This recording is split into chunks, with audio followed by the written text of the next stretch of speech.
We built this film on a foundation of love. Its purpose? To shatter the mental barriers constructed from a lifetime of indoctrination. The eyes are useless when the mind is blind. We are participants in a prison system we are unable to see.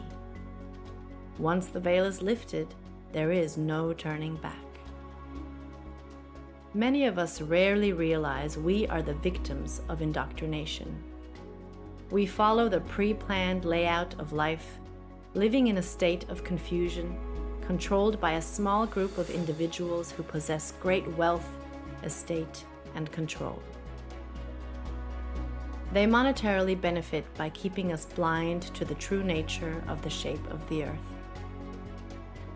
Most are too busy to question what they are told or investigate the scientific theory about the physical world and its shape, wrongly taught in schools as fact. Inquiries made on a controlled platform such as YouTube or Facebook are quickly rerouted to videos and content that hold no merit. Misconceptions occur either intentionally or due to lack of research by mixing heliocentric and geocentric cosmology together, causing incoherence that pushes the viewer away from learning. Why would a lie like this exist?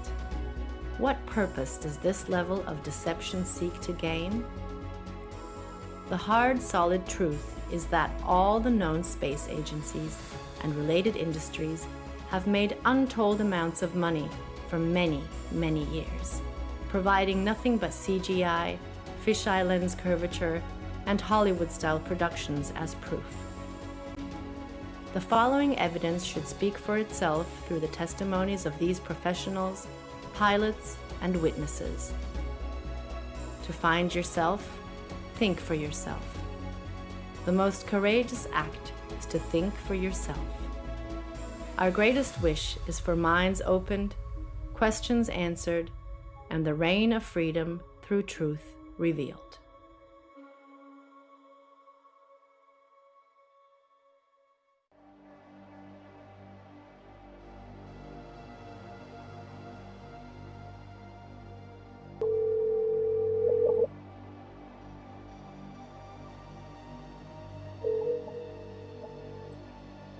Good afternoon. Hey John, how are you? Pretty good, sir. How's everything there? Everything's good, can't complain. It's kind of windy out. Looks like it's gonna rain. But anyhow, I've been hit with these, questions regarding the flat Earth. People trying to get information out of me, and I'm not too familiar with the subject. Can you help me out? Yes, sir. Copy that. I'll give you a couple of relatively quick examples that you can also research and elaborate as well. Number one, I'm a pilot, and when I used to fly out of Long Island towards Nantucket, bottom line here is they're going to give you some type of formula for every 100 miles. They're going to give you some type of XYZ per kilometer squared. Keep it very, very simple. Every 100 miles would be approximately 1 mile. 1 mile is 5,280 feet. The actual number is 6666, which is of Luciferian origin, which really reveals who's behind all the conspiracy and cover-ups, for everything. But the bottom line here is a very simple formula is for every 100 miles, you have 5,280 feet, which is 1 mile of curvature. So 100 miles equals 1 mile of curvature. Now, if I'm going, let's say, hypothetically, from Long Island to Nantucket, that's about a buck and a half. It's about 150 miles. So it should be 1.5 miles. So let's just take a mile. So with aviation, you fly at certain altitudes, whether you're flying in a easterly, a northeasterly, to a southwesterly direction. So hypothetically, if I'm flying easterly at hypothetically about 4,000 feet, which is an even number.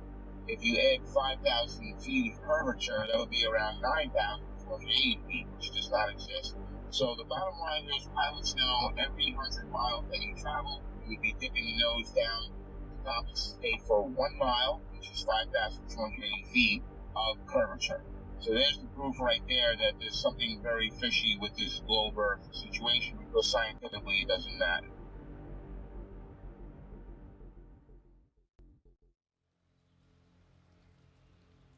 My name is Joshua Silva. I am a licensed commercial pilot and flight instructor. I have had a lifelong love of aviation and aerospace, and when growing up I even fancied myself an amateur astronomer. I would drag my family and friends, anybody I could, to every air show I could possibly find in Northern California. I was the only kid you knew, or anybody knew, that knew the various components on aircraft, spacecraft by heart.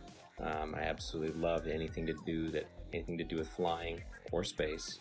But my love of aviation and aerospace never stopped. I continued studying, had an entire library full of aviation books of various military and civilian aircraft, military history, every aviation campaign and theater in almost any war. I studied religiously, and it was just out of pure passion. Later in life, many years later, I decided to become a pilot. As strange as it may sound, it hadn't occurred to me to become a pilot up to that point. I just simply loved aviation and aerospace, but I decided to become a pilot, and I began attending a prestigious flight academy in the Midwest and attending university at the same time, and to gain a degree in aeronautics and aerospace. Shortly thereafter, I began flying twin turboprop aircraft out of Northern California for several nonprofit organizations, and years after that I found myself flight instructing for various small flight schools, both in California and in Arizona, and then on to large academies that trained for the airlines and even some military flights.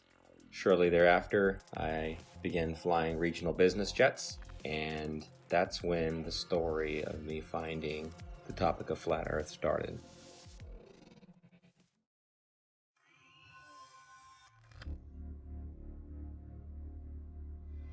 Hola, mi nombre es Héctor Requena. Soy terraplanista desde el 2016.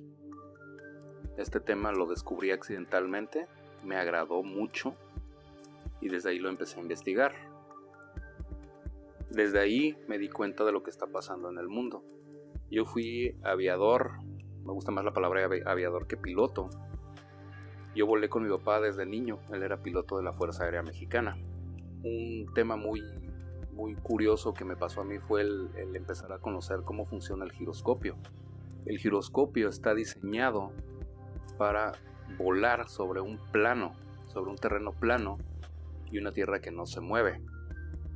Todos estos temas me llevaron a seguir investigando.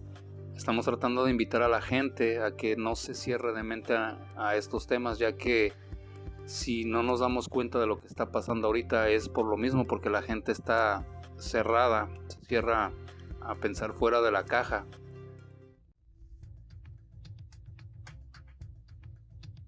Been a military brat all my life.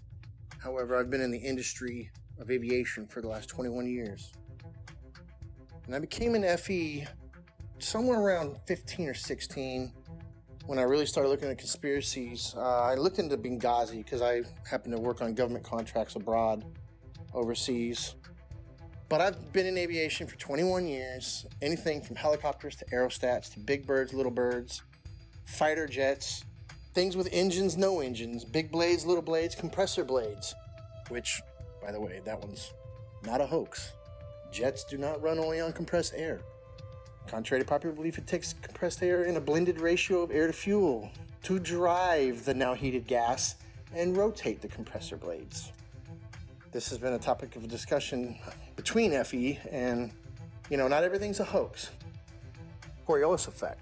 With that ties into, obviously with no spin, around the axis points that they say exist at 23.4 conveniently, 66 off the 90 degrees, right? Everything ties into 666 with NASA and all the BS scientists. Our aircraft have things called ADIs, attitude direction indicator, which gives correlation between the aircraft housing or the shell around the gyro itself. The ADI is nothing more than a gyro that will always reference level. I don't care what any pilot says. I don't care what any mechanic tells you. You know, there's a reason that pilots have one book called a Pilot Operating Handbook, and there's every other book, right? From structures to avionics to wiring diagrams to the actual components that make up these systems. That is a standalone system. The ADI does not lie. You don't care how cold it is, how high you are, and some of these guys are pretty damn high. It doesn't matter where you're going. It doesn't matter where you've been. It doesn't matter where you are over the realm itself.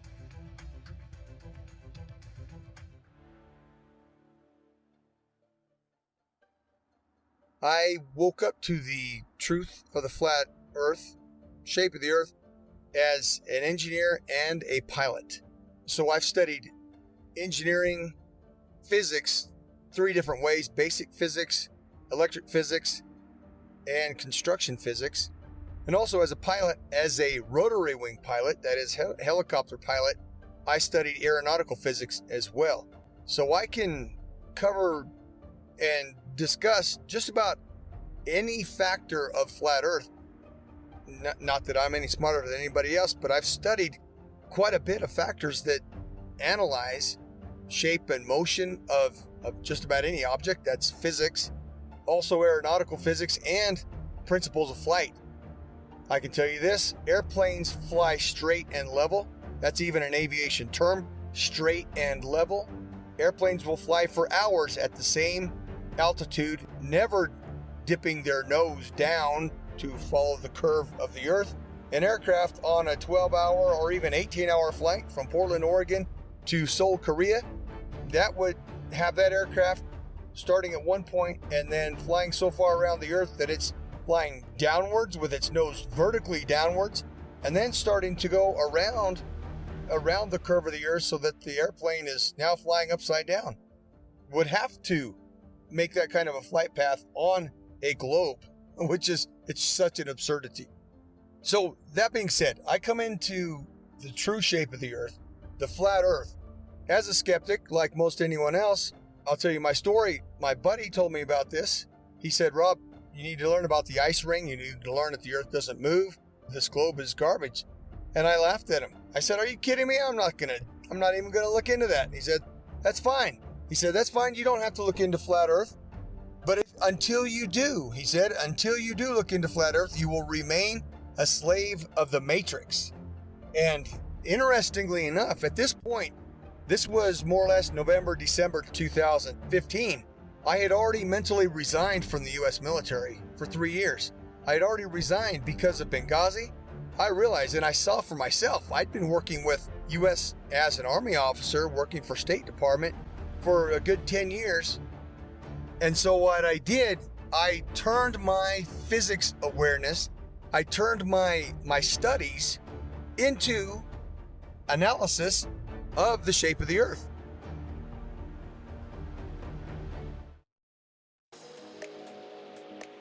I have a bachelor's degree in English and International Business and a master's degree in Emergency Management. Emergency Management is an area of study that deals with lessening the effects of a natural or man-made disaster. Areas I had to study related to emergency management were meteorology, geology, geography, hydrology, and oceanography. You have to know well how Earth works in order to prevent or lessen the consequences of a natural disaster. In 2019, I wrote the book called 16 Emergency Landings Proving Flat Earth. Not many people know that when I was younger, I worked for an international airline. I worked at the International Cargo and Logistics Division of the company at São Paulo International Airport. I had to know all international routes in order to provide our clients the precise information about import and exports, as well as the logistics of transporting cargo internationally.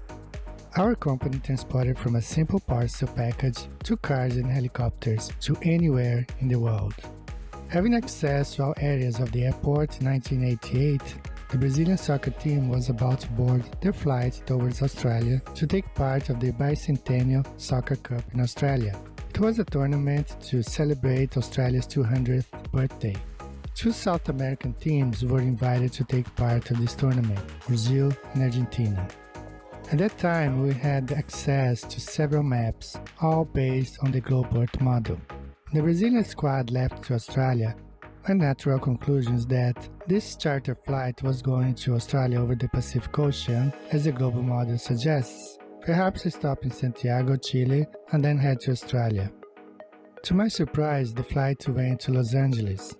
For several days, I could not comprehend the reason why that flight went to Los Angeles in North America to then go towards Australia in the Southern Hemisphere. This thing kept alive in the back of our mind for all these years.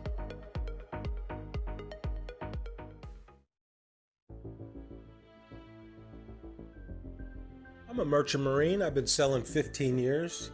I graduated from the Paul Hall Maritime Center out of Piney Point, Maryland. I primarily sail on container ships, tankers, drill ships, military cargo vessels, you name it, I can sail on it. I sail in the capacity of bosun. My whole title is AB Unlimited. That primarily sail deep sea and coastal, meaning up and down the coast, west coast, east coast, and deep sea is out deep sea across to other continents. What led me to the flat earth was actually my sister. We've always been into the conspiracies and the 9/11 and Sandy Hook and all that stuff.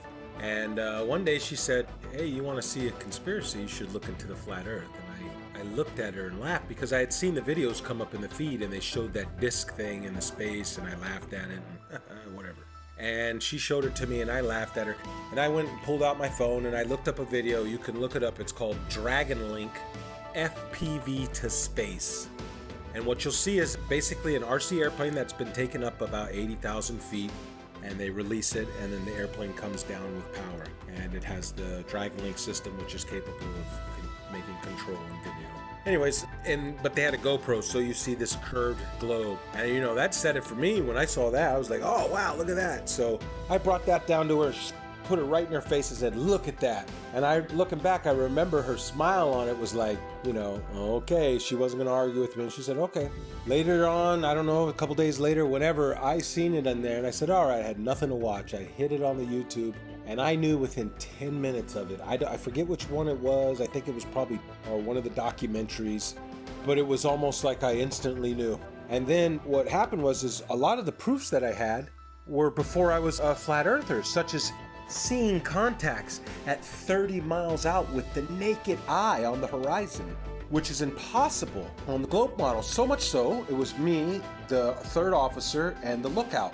We were standing our watch, and I believe we were in the Mediterranean Sea. Look out, looking watch. I say, okay, we got a contact out there. We look, and we try and get it on the radar. We get it at 30 miles out. When the chief mate came up, we had told him, hey mate, we got a contact earlier 30 miles out. He said, bull crap, I don't believe you. And we all looked at each other and shook our heads and said, yep, they got it.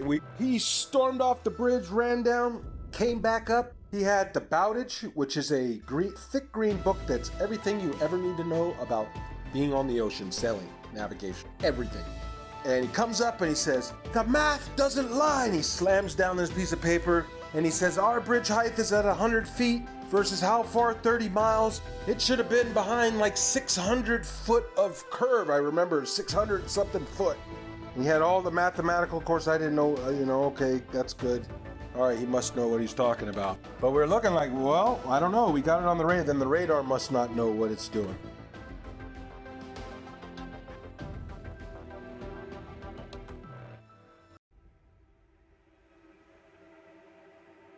You can just call me Jay. That's what my friends call me. That's what I go by. I just go by Jay. My work experience, I joined the Navy when I was 17 years old. I had a secret security clearance. There's different levels of security clearance. There's a lower level, then there's a secret, which is what I had, which is like a mid-level, and then there's a top secret. I did not have a top secret clearance, so there's a lot that I don't know. But I did have a secret clearance. So it's basically the mid-level security clearance for the government that I had. And I did that job for 8 years. I worked in operational intelligence specifically. The radar navigation, there's a limited scope of what we're able to see. Now, granted, this is 15 or 20 years ago. what I mean by that is, with it being 15 or 20 years ago, the technology nowadays on the new warships, I would imagine, are just off the charts advanced compared to what we had, 20 years ago in the early 2000s when I was doing deployments for the Navy. We're looking at the scope of the radar. Now, this is just going off of the actual screen that we can see. Now, there's 3 different screens. There's the basic radar screen where we have this limited scope where it only goes out like 25 miles, right? Then there's this other bigger screen, and I forgot the name of it, but it goes onto this huge projection in the Combat Information Center. Basically is where all of the information is housed. And on this huge screen, we can actually zoom out and see a significant portion of our area of responsibility. I can't say the exact number. Again, a lot of this is classified.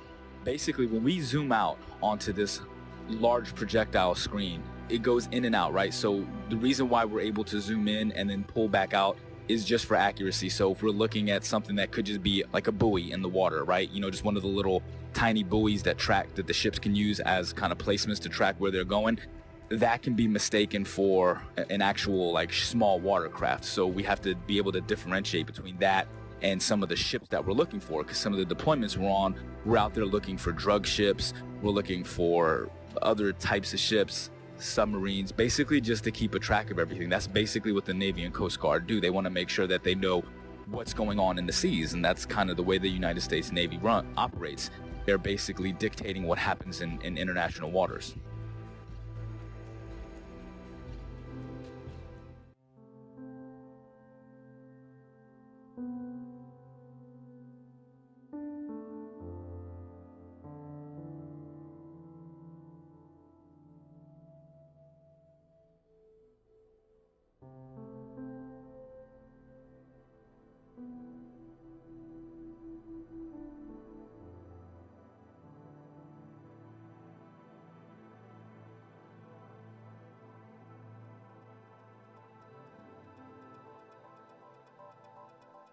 I will be providing my in-depth experience of U.S. Navy submarines and how they prove we do not live on a globe Earth.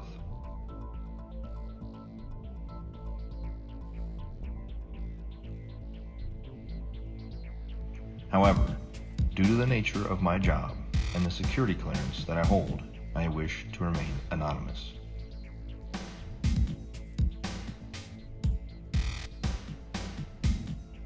I've worked for the U.S. Department of the Navy as a submarine quality assurance specialist for the last 5 years.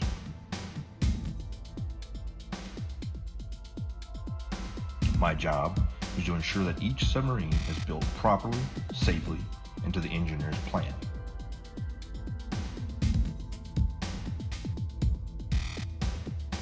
I have an intimate knowledge of every aspect of each submarine being built in the shipyard I work in.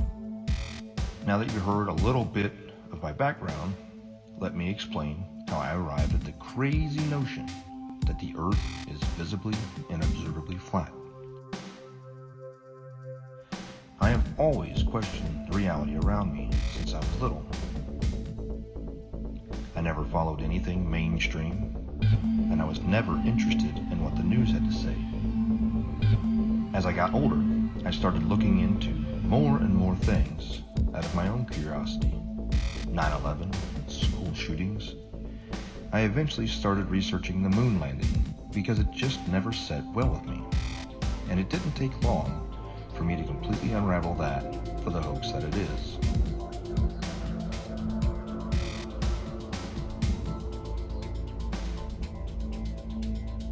After that, I was starting to realize that we have been lied to on so many levels. What else could there possibly be? Then I saw a video about the flat Earth pop up on my YouTube recommendations.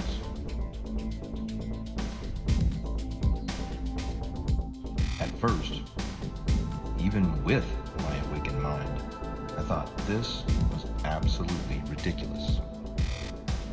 I decided that I'd look into it simply to disprove it and move on. It should be easy, right?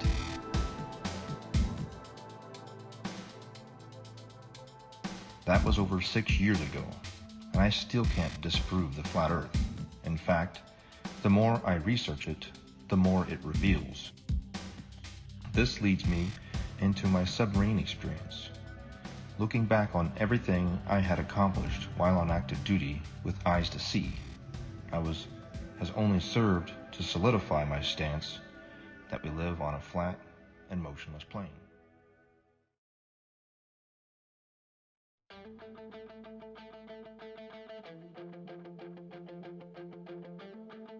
The theory of more land being hidden on Earth as one of the possible motives to hide the fact that the Earth is not a spinning water ball corkscrewing through space is something that many flat earthers have postulated over the years. And I just couldn't shake the concept from my mind, where, just like Rear Admiral Richard Byrd suggested during his Antarctic expedition, Operation High Jump, that there is undiscovered land on Earth, and that possibility spawned an idea to write The Elusive Curve, a modern-day quest to discover another world. The Elusive Curve is a fictional novel created to convey a very non-fictional message, that the Earth is a flat, motionless level plane devoid of any curvature. When Max Carter discovers irrefutable proof of the true shape of the Earth, the course of his life drastically changes, and he becomes a man obsessed, convinced that there is more land being hidden beyond Antarctica, and that he is going to reach it. The Elusive Curve debunks typical globe Earth claims, including ships disappearing over the horizon due to the curve of the Earth, the Foucault's pendulum, and the Coriolis effect, whilst presenting flat Earth proofs like visual perspective, level water over vast distances, and long-distance photography, all within the context of Max's varied and colourful relationships.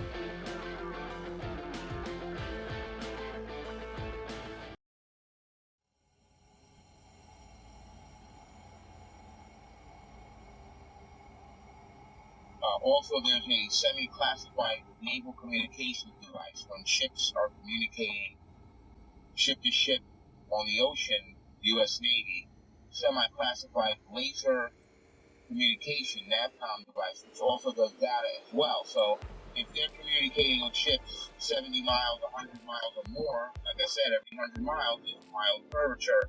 So it wouldn't work because lasers operate line of sight. They operate in a straight line. There's no curvature to the laser. So the bottom line here is the naval NAVCOM classified, semi-classified system that they use to communicate ship to ship, that operates on a laser, and if there was curvature, anything over, like I said, 100 miles is 5,280 feet of curvature, and the ship's diameter is nowhere near that, which you know. So there's another example, the naval NAVCOM communication device. Also, there's a woman, female KLH pilot, KLH Dutch Commercial Airlines. She got fired from her job a while back for questioning this issue. Now, they didn't throw her out of the company, but they gave her like a desk job, so this way they kind of keep her around and quiet so they can control. But she's a very sane and rational woman. If they ask her, what happened, and she starts talking, it's going to raise serious questions. So we got the KLH pilot, we got the laser NAVCOM, U.S. Navy. We've got my personal experience flying from Long Island to Bangkok. That should be at least 5,280 feet of curvature, added to the 4,000 altitude average while heading easterly. So there's something very wrong there. The numbers don't work. Could the Earth actually be flat? I began to see opinions and arguments that seemed logical, but I heard several arguments, which I now know were most likely disinformation, easily disprovable in the aviation world, but there were some that stuck with me. And so, myself being the way I am, I ran quickly, metaphorically, to my old textbook. And I opened my old textbooks, found them, unpacked them, cracked them all open, and even downloaded brand new copies in PDF form offline of all these books to make sure that nothing had been changed. I thought for certain that I knew exactly what compensation pilots are trained while flying to compensate for the spin or the rotation of the Earth, for instance. As far as falling around a globe, I assumed in my mind would be an aircraft's angle of attack. But upon more study, I found that not to be true. The angle of attack being the angle between the aircraft's flight path and the relative wind. which is something that pilots are very familiar with, and it's the idea that an aircraft has to be slightly pitched up, essentially to stay airborne, or a surface of that aircraft has to be pitched slightly to create a difference in air pressure to hold the aircraft aloft. And that is assumed, or was assumed at that time by myself and other pilots, to be the compensation one would make for falling around a globe while flying, period. But upon further research, I found that this was not the case, and it was not even mentioned anywhere. This compensation was not mentioned anywhere I could find in any resource that I had gone to flight school with. And they were extensive. There were many, many books, especially as one progressed towards the commercial flying side, especially elective courses, especially if you're going to university as I was studying aerospace, then you would assume, and I had assumed, that this was calculated for. Again, as far as ADIs, in every aircraft, it references the level horizon or references sea level always. There's no way that you can convince somebody of sound mind that if you take off from New York and immediately flip upside down, now your housing or your ADI is referencing upside down to you because you're upside down. It's right side up. It cannot deviate off level. It doesn't matter how much fuel you got in your tanks. It doesn't matter if you're a helicopter or an aerostat or a fighter jet. That gauge will always reference level. It has to, because otherwise it would be a poor reference. And if you could manipulate it, why would you even have it in the airplane or your aircraft? But if you go take off 2 miles away, do a barrel roll, you're now flying upside down. At what point does that gauge show you back right side up? A half a hemisphere away? Is that what we're led to believe? Is that what we're supposed to believe? At what point does it right itself if you never flipped back over and continued flying level? You see what I'm saying? It's ridiculous. It's ludicrous to think that thing compensates for curvature in straight and level flight.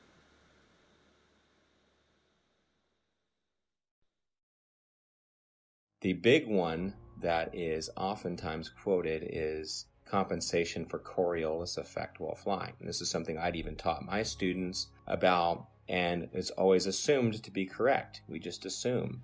We're given the narrative from a young age, and everything is built upon that assumption, upon that theory.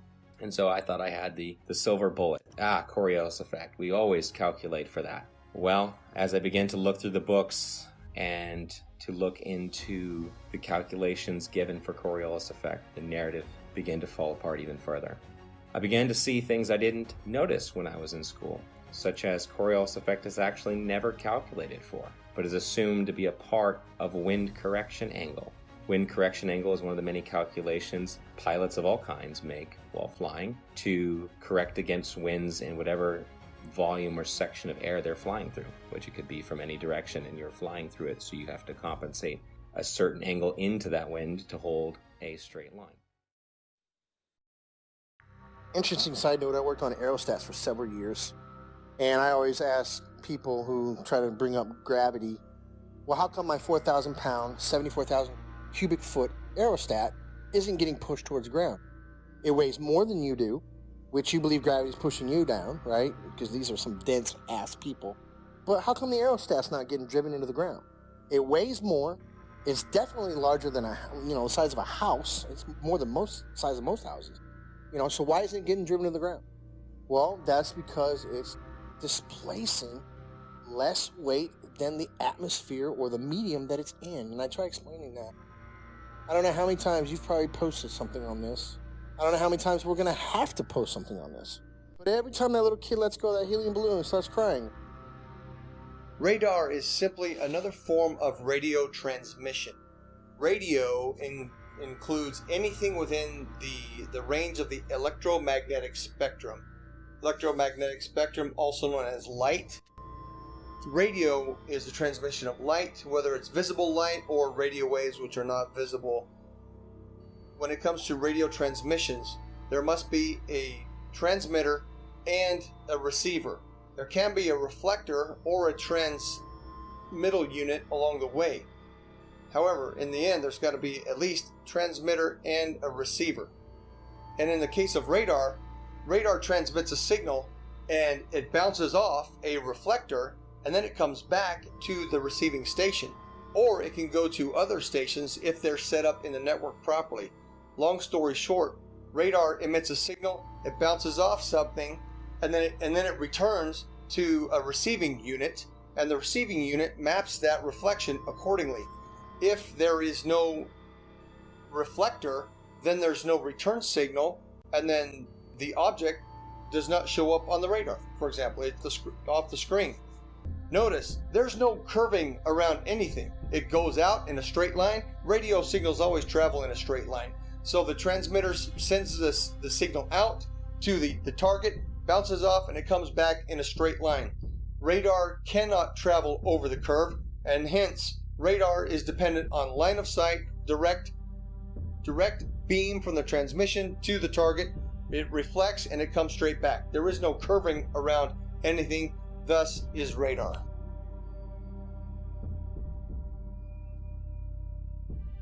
Also, radar works in straight lines. The radar is incapable of curving around a curve, picking up and bouncing back the reflection of what it's picking up. So if you can imagine a ship on the other side of the curve, we'll say 30 miles, 40 miles out, it sends out the radar beam. The radar beam is supposedly curving around this ball, bouncing back, and then bouncing the reflection, curving back around to be picked up by the radar. That's not happening. It's flying out straight, and when it picks up something, it hits it back. It's not going around any curve. That's plain and simple. That can be looked up on your YouTube and see how radar waves work. They don't go around the curve.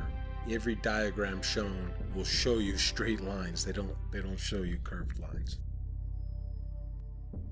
As we zoom out to look at the larger scope of things, once we verify that, we're able to zoom out over a large distance. Now, over this screen, at the time, I was like 18 or 19 years old, all right, when I was doing this job.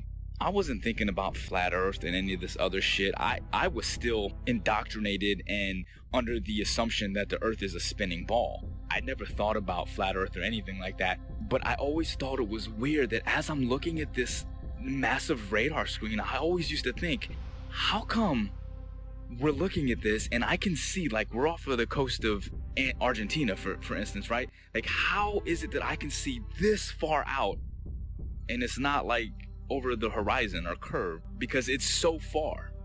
Like I said, we use a lot of these other link signals, and they're called links. They go by different names. I can't say the code names. Some of them I forgot. Some of them are, again, this is classified information. I can't give any specifics on these. But some of the links that we use, not only do we speak to the actual ships and track them, but we speak to aircraft, 10,000, 20,000, 30 and higher, 30,000 feet and higher is what I'm saying. It's not just a matter that they're 30,000 feet directly. It's not like they're directly above the ship. This is what's interesting, is this aircraft could be 50, 60 miles away and 30,000 feet in the air. So you understand, like, the angle that you have to take to be able to track this aircraft from a ship that's moving on the water. Think about that for a second.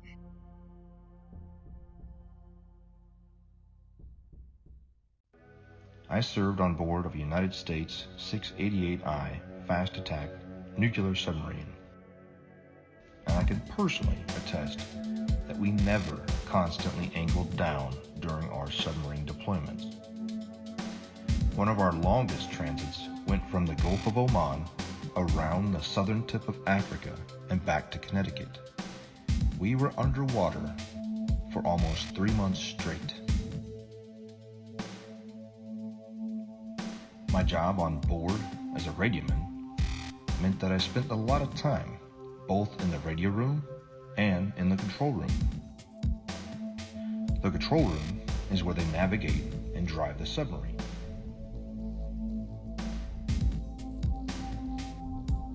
I never once, in my 5 years active duty, heard the officer of the deck or the diving officer give the order to consistently change the angle of the submarine to compensate for the curvature of the Earth.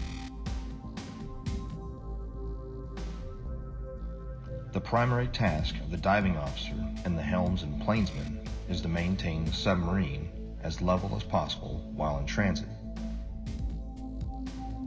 If the Earth had any measurable curvature, I am certain we would not have been able to make this incredibly long transit without accounting for it.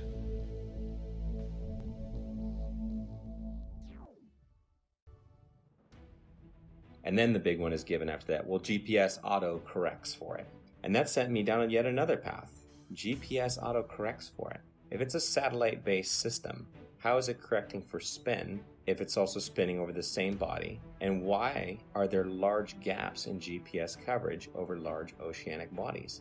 Do they just turn them off? It's just not worthwhile? There have been enough aviation accidents at sea, very far from shore, that would say otherwise. And if you gave the American taxpayers, the ones funding these satellites that are supposed to track aircraft, the information that, well, we're just shutting them off because it's not worthwhile, those 3 or 4 jets full of hundreds of passengers just have to use other navigation methods such as dead reckoning, which is basically using a stopwatch and guessing to the next checkpoint, essentially. If you were to tell them that, they would be infuriated. So that could not be the case. Coverage was a problem. Even over large and non-densely populated areas, you would lose GPS coverage, even in jets at times. So this began to unravel the thread of satellites and satellite timing, and the fact that many reels of footage show these satellites being launched by balloon rather than by rockets. How the concept of these rockets doesn't even work to make it past the atmosphere, much less leave something in perfect geosynchronous orbit. I actually had the privilege of working a short time at a satellite manufacturing company in Northern California. Got to see the assembly and participate in the assembly of satellites, space-based satellites, or so they were said. There would be small bottles encased in these structures that were encased by another structure. The small bottles were the fuel cells. These fuel cells were incredibly small, smaller than a diver's tank in most cases, much smaller. And this was supposed to be all the fuel that the craft needed to run and operate, as most are not actually electric, they're becoming electric now, and sustain itself in a perfect orbit by just small bursts from its engine or its propulsion system. But truth be told, I've been to many countries, done many things, all things aviation. I can say with absolute certainty, and I can attest, the plane does not dip nose down to follow the curvature of the Earth, ever. Matter of fact, most planes have an airfoil that are 3 degrees nose up in straight and level flight. And the reason that is simple. If the nose of the aircraft was at 0 degrees or level flying through the air, then it would porpoise, right? It would be quite violent because some of the air would go over the nose and some of the air would go under the nose. And it would cause that nose to go up and down, which is literally like a porpoise or a dolphin out of water. And that's exactly what would happen. So the wings are designed, when they are level, the nose is 3 degrees nose up. The fact, proven from multiple points, that there is no Coriolis to the motion of the Earth. And I'm speaking from a pilot's perspective, also an engineer's perspective, because I obtained a degree as an engineer before I went to flight school. So I'm both a pilot and engineer at once. So, number one, there is no rotation of the Earth, proven by the fact that a helicopter pilot can hover the aircraft indefinitely, motionless, above a single point of the Earth. If the Earth were spinning, as soon as that aircraft left the ground, the Earth would spin out from under it. Now, somebody may say that the air of the atmosphere rotates along with the Earth, which is one of the most absurd concepts imaginable, because if that were the case, then all wind would travel with the Earth. There would be no alternating wind currents when we know that the jet streams fly overhead, clouds move in multiple directions overhead, and a kite flying over the stationary Earth. The fact that a kite flies because of wind passing through, that proves that the Earth does not. That proves that the air does not move in unison with the Earth. Number two, airstrips do not rotate away from a landing aircraft. Anybody who's seen a pilot's view when an aircraft lands, well, the aircraft lands to a motionless airstrip. If the Earth were rotating, the pilot would have to turn to the angle at which the airstrip is rotating away and land at the speed of the airstrip, which is absurd, simply absurd. Airstrips do not rotate away from the aircraft, and on an east to west landing strip, if the aircraft is landing to the west, the airstrips do not land moving towards the airplane. That's insanity. Okay, simply stated. If the Earth was a spinning ball, it is virtually impossible for a ship to be moving at 25 to 30 knots on this curved spinning ball while tracking an aircraft that's probably going 300 miles per hour, 50 to 100 miles away. Really, I mean, these like P3 aircrafts were pretty far and 20,000 feet in the air. It's just virtually impossible. It doesn't make sense. Again, at the time, I wasn't thinking like this, but looking back on the information that I had, I'm like, yeah, there's no way. There's no way that was done on a curved Earth. Literally, the only way that could work is if we are on a flat, stationary plane. We're cruising along. The boat is cruising along in the water. Like, think about it in terms of like a large, like, you know, like those backyard swimming pools. Picture the swimming pool filled up, right? And then your ship, you put a little boat on the swimming pool, and then, you know, you put like a little fake aircraft in the air. Now, from that ship, you're able to see the aircraft. It doesn't matter where you are in that pool, you can track that aircraft. If you're on a spinning ball curve, how the hell can you track an aircraft that could be in a position that's 100 to 200 miles away from you, 30,000 feet in the air from a different angle that's around a curve? It's impossible. There's no way that you could, there's no radio frequency that could track that. I'd like to point out that I see now that I didn't see before is that you have a magnetic compass and you have a gyro on any ship. And I'm not talking about your little Crabberman show fishing boat, what are they, deadliest cat. I'm talking about a real deep sea going, unlimited tonnage boat. It's going to have a gyro. And it is a big, huge box that sits usually behind the bridge or in the chart room. It's a big box and it's basically the gyro compass. Now, if you had two models, I guess, wouldn't you have to have one making the corrections, because it almost never matches the magnetic almost never matches the gyro. It's very rare that we're steering the same course. And they say it's due to deviation and variation is where you know, like the metals of the ship causes it to differ. And then you have the variation of the magnetic fields over the earth is, I guess they change, you know, true north and magnetic north. But the way I look at it is, man, they got two different machines. One is a machine and one is from God. The way to get around the earth. God's not a dummy. He put the way to get around the earth with the compasses. If back in the day they had motorized vessels that can get them around, they would probably have got around a lot better. But they were at the mercy of the wind. It was like, oh, they didn't know their way, or, you know, they were using the stars and stuff, and they, you know, so I just believe that the two compasses, the gyro compass that's electronic, and then our regular compass is because they are switching the ways, you know, the maps. There's two different ways to get around the earth. You're tricking us. Here is another flat earth proof that I never noticed while I was on active duty, thanks to years of indoctrination. Periscope observations. When the submarine is at periscope depth and the observer is looking for ships on the horizon, they will start to see masts at about 8 to 9 miles, depending on atmospheric occlusion and sea state.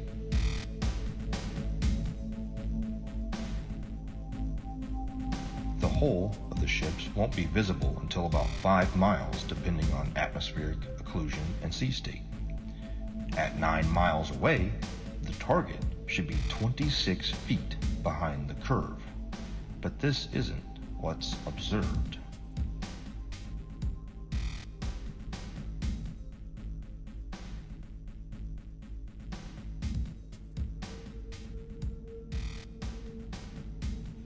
My final flat earth point on submarines is with regard to the AN/WSN TAC-7 ring laser gyro that is used on board of U.S. Navy submarines.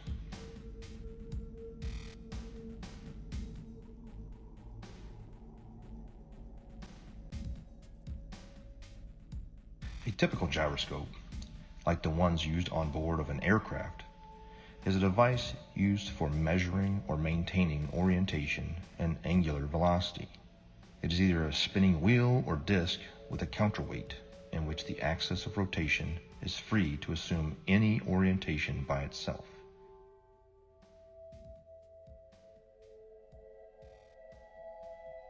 When rotating, the orientation of this axis is unaffected by tilting or rotation of the mounting, according to the conservation of angular momentum. However, a ring laser gyro doesn't have any established weight. They use light as a point of reference. It spins up a disk that shoots out lasers, and it has a digital encoder that deciphers where the laser strikes inside of the gimbal system. No make-believe gravity required. Let's just say we're like 30 miles away. These missiles can shoot much further than that. I can't give you the exact number, but say we're 30 miles away, okay? 30 miles is far. So from our ship, we can track on our little, we have like a missile projectile. It's like a radar, but it's a little bit different. It's specifically designed to track the missiles. You actually input the coordinates, latitude and longitude of where you want the missile to strike. Really, really high precision accuracy. Really accurate. We hit that launch and the missile, and it will hit that target 30 miles away, even longer than that. Now, here's the thing. Again, that's not possible on a curved Earth.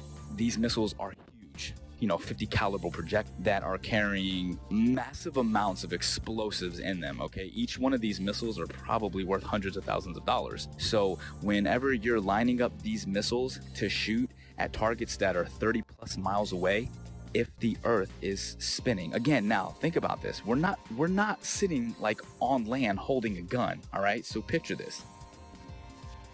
We're on a ship, like actually in the middle of the water, okay? And the missile is shooting off of the bow of the ship.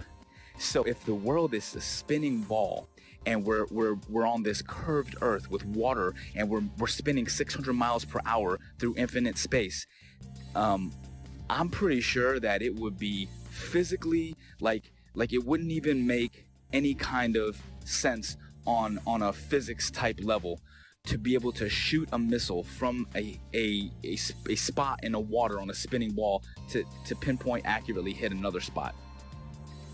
And at night, we were going on one ship, on a military ship, and this is with night vision goggles, 50 miles, and these guys were on the bow. They were not even on the bridge where you'd be 100 foot up. They were on the bow, which is barely probably 40 feet off the water's edge.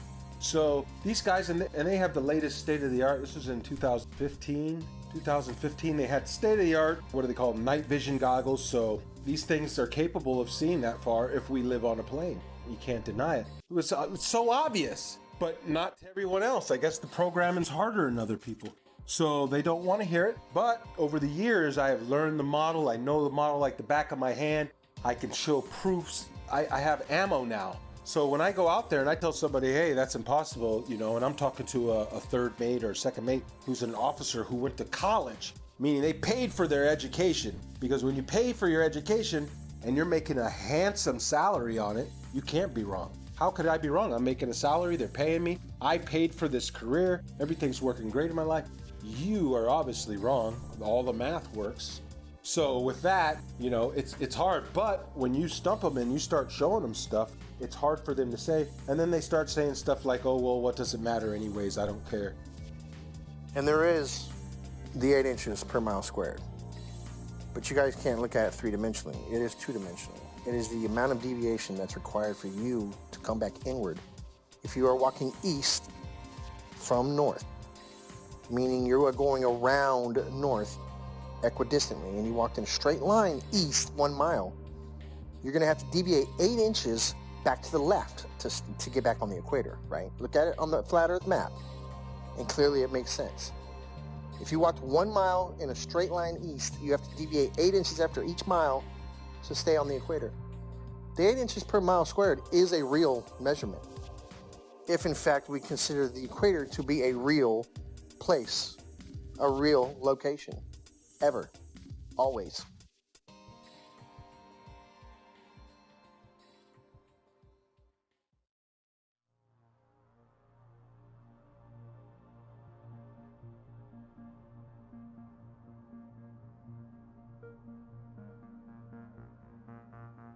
In 2015, I came across YouTube's suggestions for flat earth videos.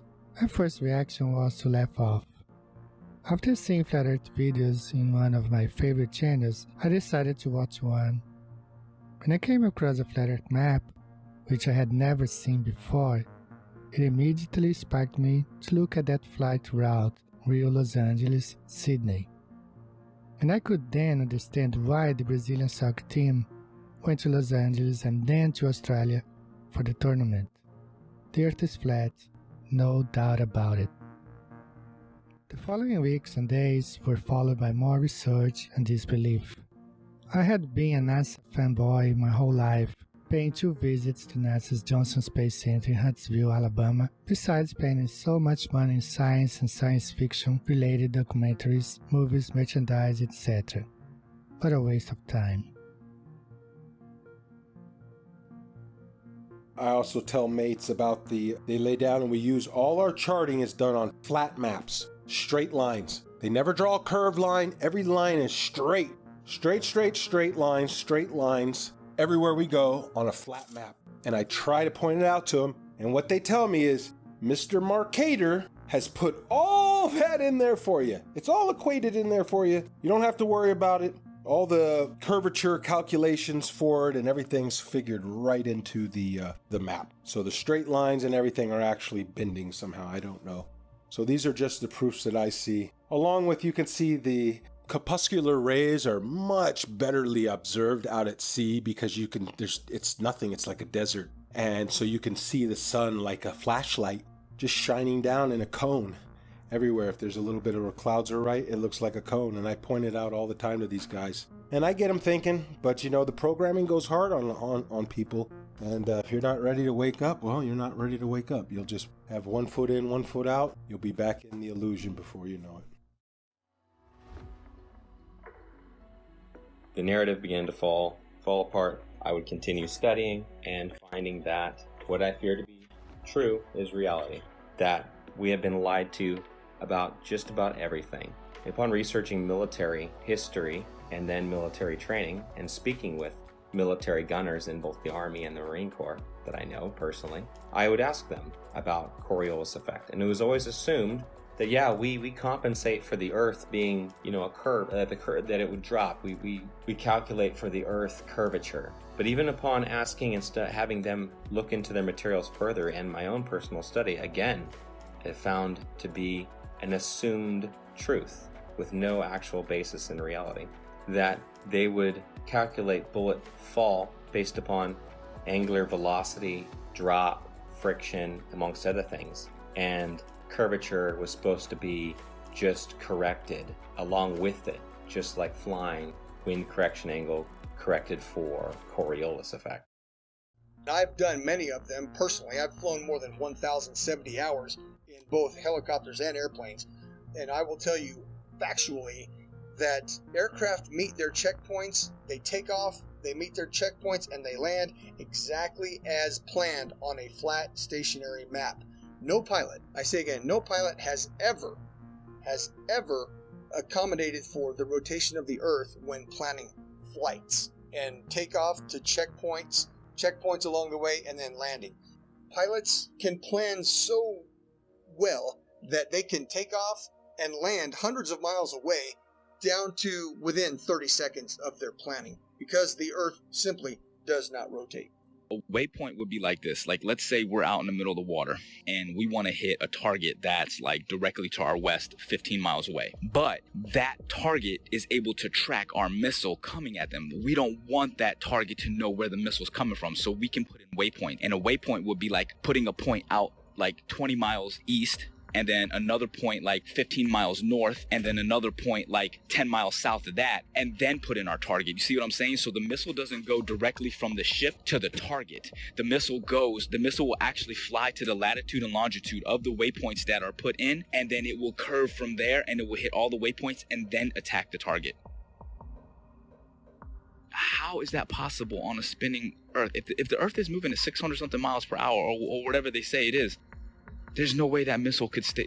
There's no way that missile would be able to keep track. Do you understand what I'm saying? At least that's how I'm looking at it. It may be a little bit harder to visualize if you actually weren't seeing it the way that I would see it, or there, or understanding and putting in the coordinates or seeing how this actually worked out. But I'm telling you, like, from my perspective, that is one of the things that makes it virtually impossible to accept the globe as this, well, It's a fake lie. It's a theory. It's garbage is what it is.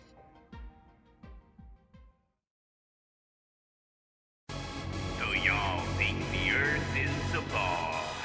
Y'all think it's spinning through outer space. And I said, believe in the green alien. Well, actually, the Earth is flat. Here I'll give you facts, all the math, science, and all of that. Whatever you need to believe. Come on, can't you see that a submarine couldn't use a periscope, nor a plane use a gyroscope? But Huey doesn't adjust for the Coriolis or sniper looking down the scope. This is all hard to take in and hard to cope, but I hope that I've given enough rope to explore the rabbit hole that our Earth is not a ball and it's not spinning through outer space. If someone wants to prove me wrong, please give me a name and we can debate it all day, anytime, man, with real test measurements and evidence. Stop lying to world's nations. We have real science to back our observations. Don't believe in the indoctrination of the people, cause they don't want you to believe that the Earth is level. Don't believe in the indoctrination of the people, cause they don't want you to believe that the Earth is level. Dig deeper, be a rebel, then dig deeper than a shovel. Keep your mind level, it's flatten the curve and lighten the herd. Give the truth what it deserves, tell about what we actually observe. Like a boat going out of sight, if you get your zoom and focus right, it'll come back into light. Just use a laser beam and you will see that water never bends but always finds a flat resting position. 71% water can't make up a ball or a pair, so let me make this clear and get it into your ear. You're in great fear of stepping out of the box. They're keeping food stamps in our socks. They are the slyest of the fox in a controlled illusion of evolution. That's nothing made everything and no proof of creation in this pseudoscience indoctrination. No meaningful salvation, but let's believe in gravity with no proof of how it picks and chooses what can rise and what can fall on this crazy thing we call a spinning ball. Don't believe the indoctrination of the people. They don't want you to believe the Earth is level. Don't believe the indoctrination of the people. They don't want you to believe the Earth is level.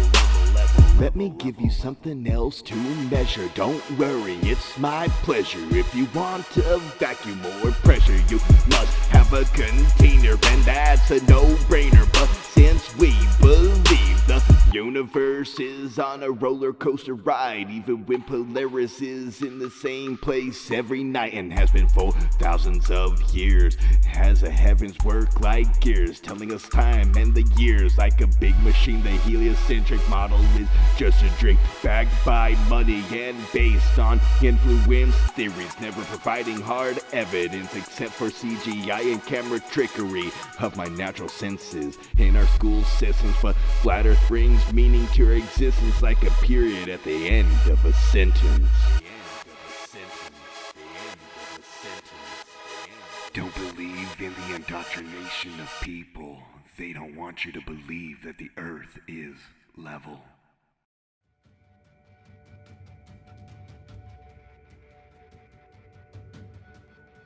When it comes to a deception this big, it's hard to dismiss. And for the people that say, I don't see how this would affect me either way, you don't know. It's like telling me about Argentina when you've never been there. Or it's like telling me about owning a Corvette when you've never driven one. You haven't experienced it. And if you have been through the Flat Earth Awakening, you know how it would affect you. This quite possibly may be the biggest awakening of mankind. Think about it. If you believe in this mass fallacy, you've been robbed of some senses and you don't even realize it. You don't trust your sense of touch or feel. You don't trust your sense of sight. You've been told the Earth wobbles, spins, and orbits, but you don't feel a thing. You've been told that sunsets can't exist on a flat and stationary plane, but you don't understand the vanishing point of the law of perspective? After it's possible to understand and decode a mass deception, it becomes a lot easier to understand other lies. It opens your eyes and raises your discernment. So when it comes to lies like JFK, the moon landing, chemtrails, fluoridation, 9/11, etc., this is one of the most important factors of life I've ever been awakened up to. it's possible to open your mind to this. Your receptors will connect so much faster and stronger than you've ever experienced in your life. Understanding the ground you walk on every day and the luminaries that go over your head every day, which I still don't understand all of its entirety, can change your life forever. Knowing you are specifically, intelligently, and uniquely designed, so you know mentally, physically, and spiritually your vibration, energy, and frequency of life. So don't act like this doesn't matter. We've been lied to on a mass caliber. We can prove we live on a flat and stationary plane with observable, repeatable, testable experiments with data, hypothesis, and conclusions without depending on blind faith, indoctrinated, religious, theoretical, nihilistic, opinionated philosophies. That's the difference.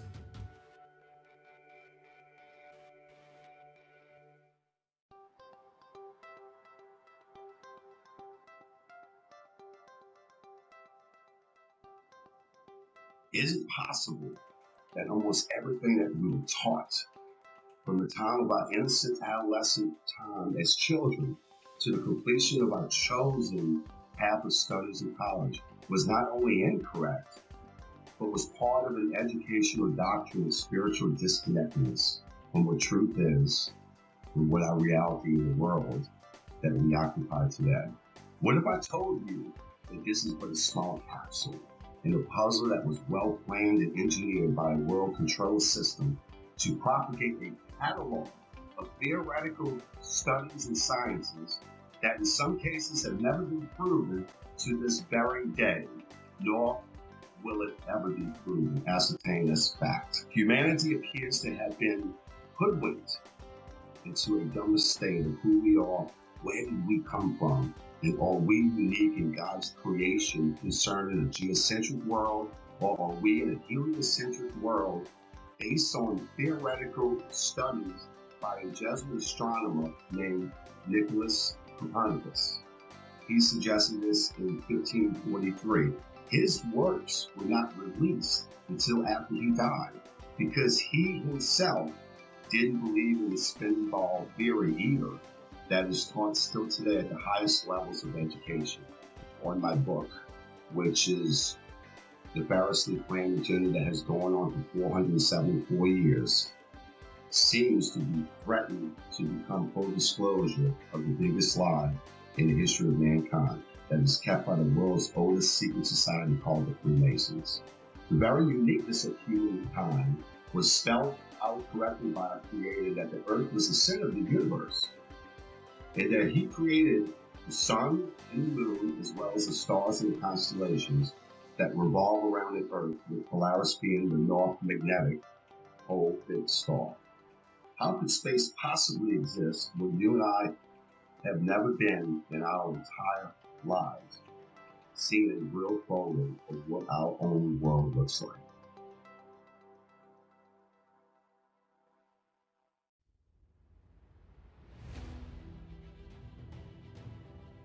Max must constantly deal with the stigma and ridicule of being the crazy flat earther from friends and family, and bombardment of typical questions like, why would they lie? How could so many people keep such a big secret? And what does the shape of the earth even matter anyway? The elusive curve presents all the main arguments for a flat earth and solid arguments against a spinning ball earth in a fun and realistic story format, recommended for all flat earthers and curious-minded people alike. Join Max on his journey as he attempts to convince his friends that the shape of the earth is not what they know, while he plans for a mission to discover more land on Earth with his ambitious and somewhat crazy plan to acquire a high-altitude pseudo-satellite to prove the shape of the Earth one way or another. The Globers, definitely scientifically, we're looking at flat earthers have some very, very, very valid points according to those three examples. Thank you. You got it, brother. Anything else? No, that about answers my question. Quite a lot to take in. I've taken some notes. Thank you. Thank you again.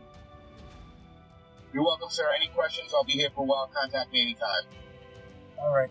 God bless. All the best. God bless. Yo invito a la gente a que por lo menos sea un poco más abierta de mente hacia estos temas, porque la verdad es que esto está muy fuerte. Se vienen tiempos muy difíciles ahorita y debemos de estar conscientes de que el sistema nos está manipulando de una manera muy, muy grande. Entonces, pues, vamos a ver qué pasa.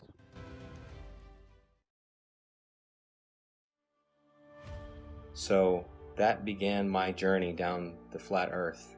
And since that point, I've only found more and more voices, more and more educated people, educators, professionals who are beginning to shed light on this subject in ways that I can only begin to imagine. But I'll never forget the day that I realized my plane wasn't falling around a globe, that I could look out the cockpit window, 185 degrees plus field of vision at 40,000 feet, and not see one iota of drop, but nothing but a flat, beautiful, motionless plane. The assumed calculations that we made that were compensating for Earth rotation were just a part of a calculation based upon wind speed and the angle we had to hold in order to fly against that wind and go in a straight line to our destination. It's one of the most freeing truths I've ever experienced, because in some small way, the idea that these other conspiracy theories and things we've been lied to about are true. But this biggest one is the biggest truth of all. We've been lied to about everything. It means we can start over. We can start again. At this time, at this point in our history, we are uniquely positioned to make that change.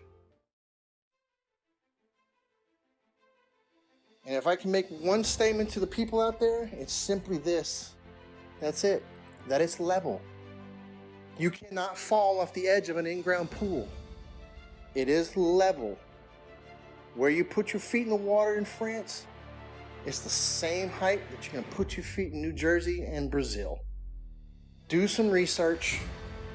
This is not the only thing out there that needs to be researched, unlearned, and relearned. The Department of Education, founded by Rockefeller in 1908, did a good job of proving that the mode of ignorance that he calls his education board, you are the proof it's working. The mode of ignorance widens every day. It gets bigger and bigger every day because people keep believing what they spit out. Unlearn. Thinking outside the box. The box is the cap that you got at graduation. So understand that for the first 18 years of your life, you didn't learn the truth about anything. You were simply told, and you got a reward for repeating it. Now it's time to think for yourself. It's time to do research and do your own testing. Be your own white coat. Knowing the Earth is flat has placed me in sync with our Creator, His creation, our hidden past, and with the future we hope to build. A future where we should not have an organization called United Nations governing the world. When there is no globe, there should be no globalization. This is my message to all of you. Peace.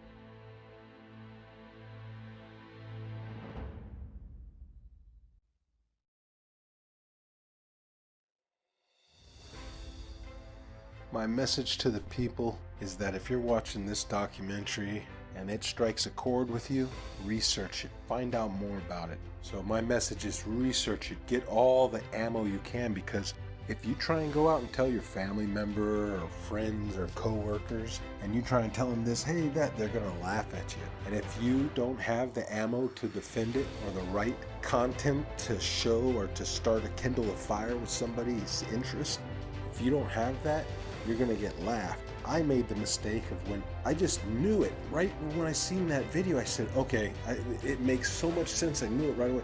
I went and tried to tell everybody before I knew. I just blurted out little proofs. Airplanes don't dip their nose, the water lies, and they'd hit me with some of that science stuff, that pseudoscience, and I couldn't defend it, and I would look like a fool. And then when I had the knowledge, it's harder to defend it because they've already don't take me serious. But now I've gained such a knowledge on it and such what you would call ammo that I can defend it in a way that you're going to get one of these reactions. well, what does it matter if it's round or flat? My life doesn't change, doesn't matter, either way. That's how you know that you're striking a chord. Their ego doesn't have anywhere else to go.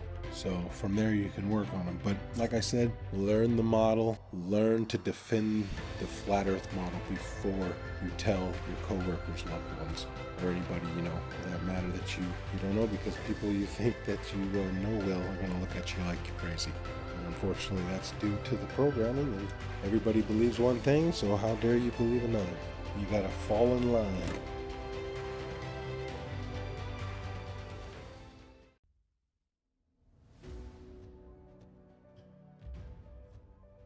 So if you're able to actually open up your mind, look at things objectively, allow yourself to break free from the indoctrination bullshit that you were taught, you'll feel more free. You'll see the world differently. You'll love more deeply and compassionately. You'll appreciate life more. That's how I lived my life a couple years ago. Honestly, I can tell you this. I just hope and pray with all my heart that, as the years go on, this is probably not something I'll see in my lifetime.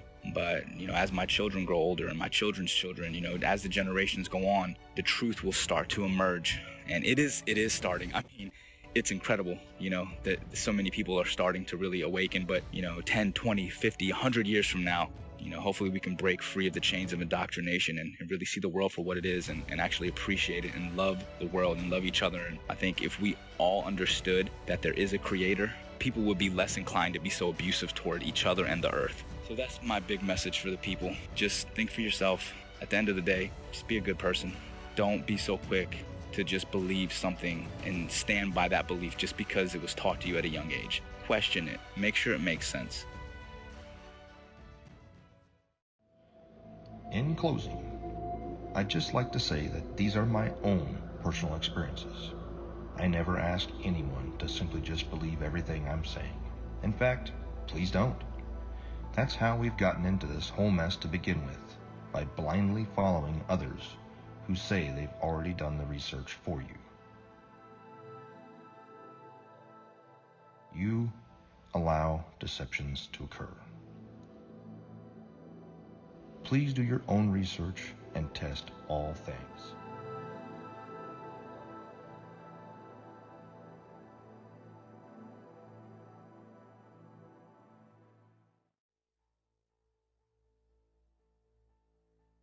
All space agencies are part of the cover-up because they are also Freemasons. It is my consensus that space is fake.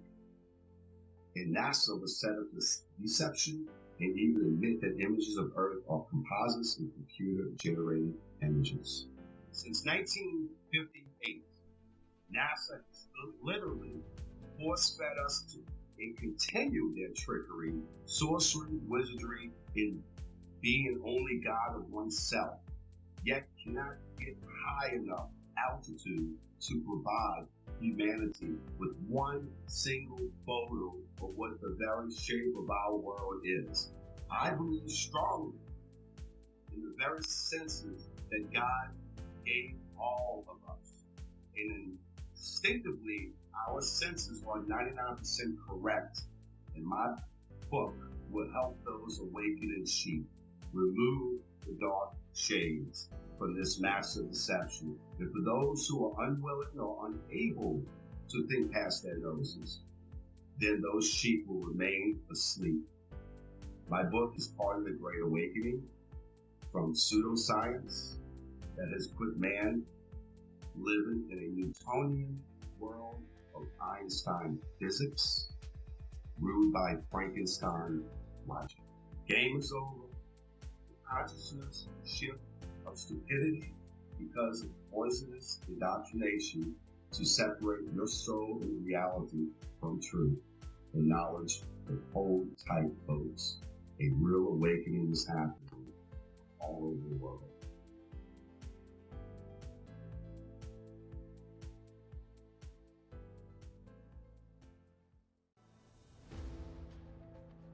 The curve of the Earth, the spinning ball, as well as evolution, dinosaurs, nuclear bombs, and everything else that they teach in the schools that's not founded on scripture. Number one, it's mathematical, geometric, geospatial, geophysical, and in all other respects, The spinning ball Earth is a scientific absurdity, provable by observation and measurement and repeatable science experiments. The spinning ball Earth does not exist. There is no curve to the Earth. There is no Coriolis. There is no such thing as a spinning ball Earth. And at the end, the Bible, which was a textbook, and I say again, a scientific textbook written long before any of the universities we have today, the Bible says the Earth is flat and stationary. So therefore, we can dispense with all of our science school learning that doesn't agree with the Holy Scripture. The Holy Scripture tells us that the Earth is flat and stationary. All of our measurements, and indeed our personal senses, tell us that the Earth is not moving. There is no curve to the Earth. Jesus Christ is the Son of God. The Holy Scripture tells us the nature of the Earth. The Earth is flat and stationary. Pride, ego, and reputation are three characteristics I see in every spinning ball believer.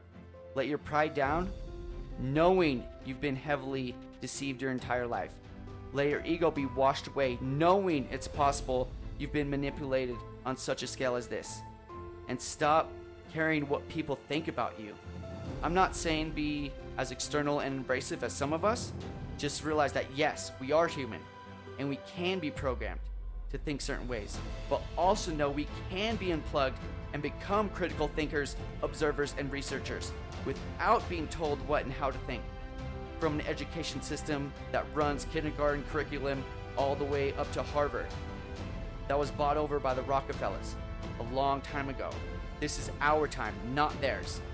It's time to stand up and start acting instead of relaxing and being told how and what to think.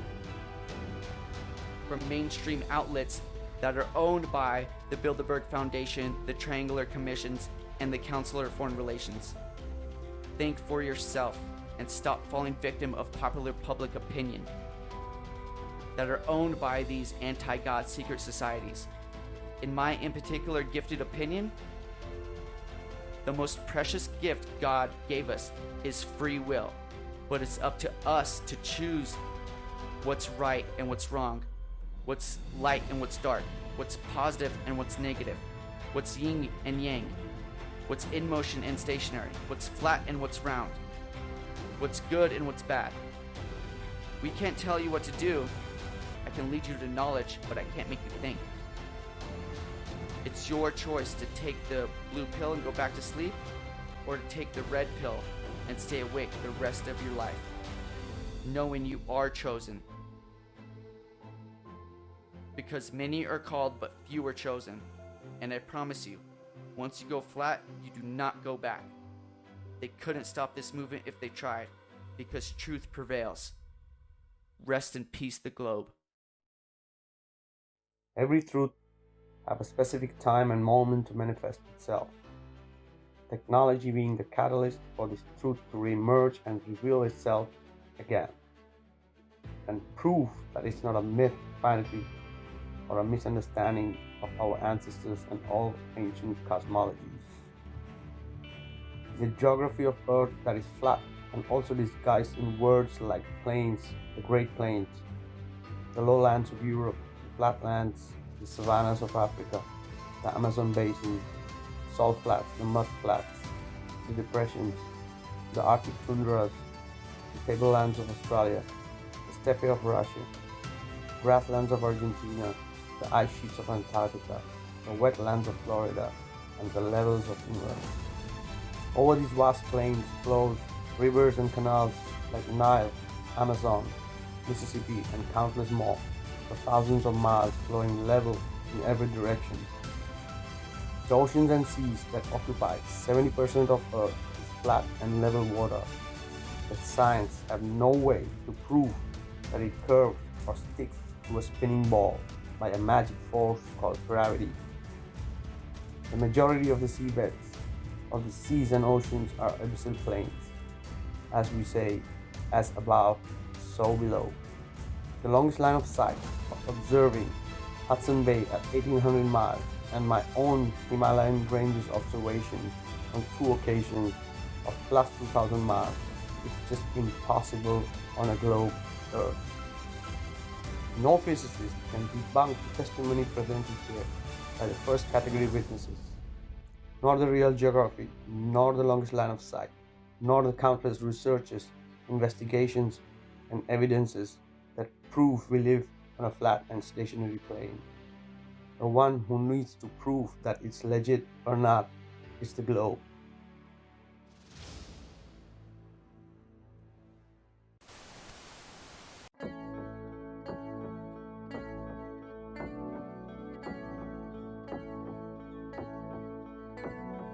Wonderful, magical, celestial light, fantastical, mystical, wonderful sight. Belgian Swiss physicist Auguste Piccard, 1931, first to reach for the stars, was the first to explore the air view stratosphereus, a scientist curious to see what was there. An aluminium black ball gondola, helium balloon, hydrogen with photos and instruments, sailed towards the moon, rose in just half an hour, 52,000 feet, 10 miles up, 10th air pressure, left for dead, trapped in heat and cold, but disproving gravity. Wonderful, mystical, beautiful sight, flat line separation of black from blue light, a world run by deceivers, false make-believers, hiding in shadows, stealing our light. Mystical, mystical, fluorescent light, wonderful, magical, awesome, yes, stealing our light. Wonderful, let there be light, supernatural, eternal, benevolent. Up we go, higher than rainbows, higher than mountains, above cumulonimbus, higher than air, high level horizon, 360 around us, but right round behind us, any height that you dare. The sun and the moon both revolve above around us, to forever show time pass intelligently there. You'll never beat us, you'll never defeat us, no more you deceive us, we see through you like air. Kipper and Picard were the first ever known to reach up there. Divine, luminescent light, mystical, wonderful, celestial light. So what was their eternal testimony? What did they report back to humanity? Said it seemed like a flat disk far as eyes can see, with an upturned edge fading into infinity. A mystical, ethereal, celestial sight, a divine creation, a clockwork of light, designed hid by deceivers and false make-believers, still cowering in shadows, still fearing our light. Here we go, higher than Everest, higher than airplanes, above zero cumulus, higher than air, a level horizon, 360 around us, no motion beneath us, no spinning, no fair. Stars on the firmament, turn all around us, to forever show time pass geometrically there. You'll never beat us, you'll never defeat us, forever beneath us, we see through you like air. Mystic, luminant light, fantastical, magical, bright, we see through you like air. Magical, angels of light, beautiful, wonderful, celestial light. The first to see truth when they reach for the stars, explorers and physicists, Kipper and Picard.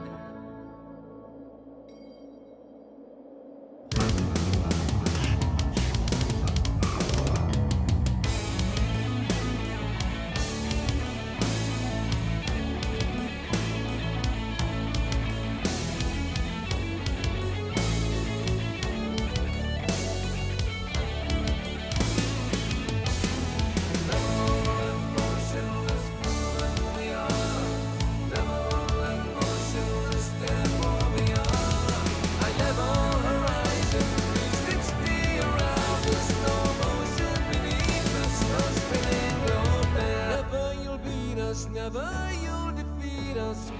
ever beneath us, we see through you like air.